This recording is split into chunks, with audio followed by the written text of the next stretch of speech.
Friend good morning. मेरा नाम आकाश कुमार सिंह। मैं नेशनल इंस्टीट्यूट टेक्निकल ट्रेनिंग बॉडिया से सेफ्टी का प्रिपरेशन कर रहा हूँ। आज हम हाइट वर्क पर टीबीटी मीटिंग देने जा रहा हूँ।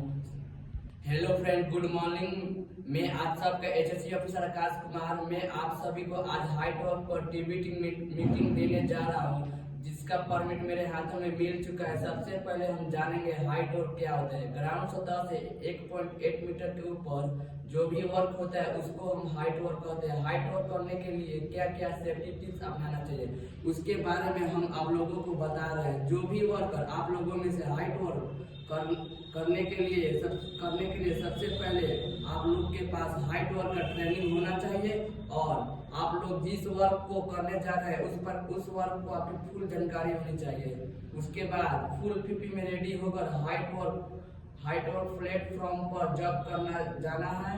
हाइट वर्क के लिए सबसे इम्पोर्टेंट पीपी सेफ्टी बेल्ट ना भूले। Thank you, that's all. मैं उम्मीद करता हूँ कि आप हमारी बातों को अच्छे से समझे होंगे।